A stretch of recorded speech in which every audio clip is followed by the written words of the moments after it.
So this dream I had, but before I'm going to give a little lesson here. So I was reading an article on Scientific American. I've referenced it in other videos, and with the COVID, people's dreams have changed significant, and also their sleeping patterns. So people are sleeping longer, and they're sleeping more profound. Or, like in my case, I'm not sleeping well at all. And I don't know what's wrong, but I used to be able to sleep all the time, not all the time, but I used to go to sleep right away. But now I'm sort of getting up like at 2 or 3 and I can't seem to, go to sleep and mimi's. Okay. So the other thing is that I've noticed that I have my REM sleep, or maybe, they say you dream all night, right?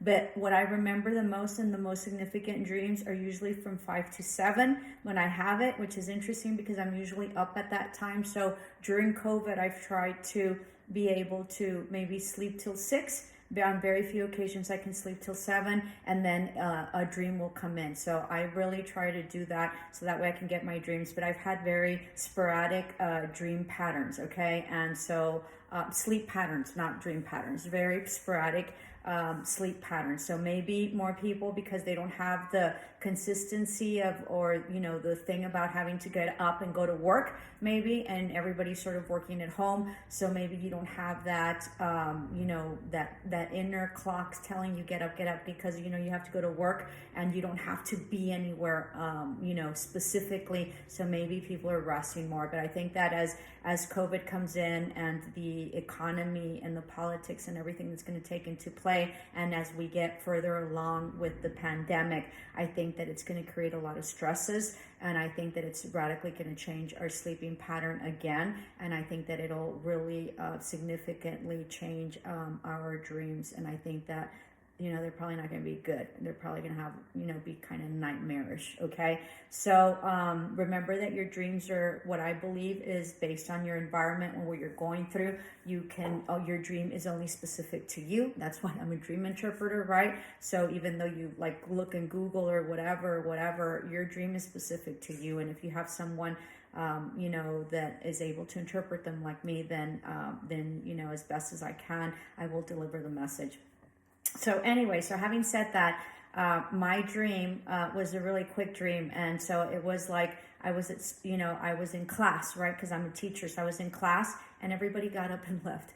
If you don't remember, I had already had another dream like that where I was like going into class and then everybody like didn't care, right? So I at that moment, I think in the other dream, I got up and left. So this is like the recurring dream of like when you go to school and you're like either naked or like with choninos, right? When you have like underwear, it's sort of the same thing. It's sort of like an insecurity that you have. So my dream interpretation is that I have, I'm kind of insecure, I guess, or I'm worried that I will not be able to deliver my lectures and not be heard, right? Or that people will not be interested in that because people get up and leave.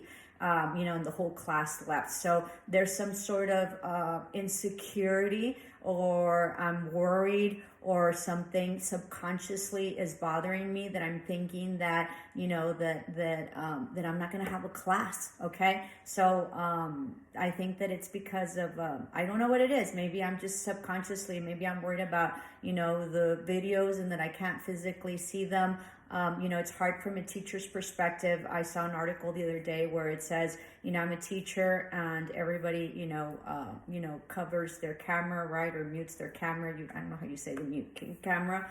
And it's just dreadful. And so she shows the screen and like she can't see anybody. And that's really what, sort of my classes are sort of like, even though I have really interactive students, it's hard to not see their faces, and through YouTube, I'm able to sort of see them if they uploaded their pictures. And of course the school has their pictures that, that sort of come up sometimes, not in all the times, in their social media or in the platforms that we're using. We don't use social media, but so it is kind of dreadful. It's been hard as a teacher to really be able, I mean, if students complain and they say that It's hard online. It's very hard for teachers as well because you have to keep them engaged. You're sort of talking to the black hole, right? I mean, just you can't see anybody, and then just really trying as best as we can to do the best that we can do. So obviously, I'm worried and I have some concerns, and I'm subconsciously maybe thinking that they've tuned out and that I don't have a class. So I hope that's not the case because I sure love teaching and I love my students and they love me back. Namaste, love and light. Ciao.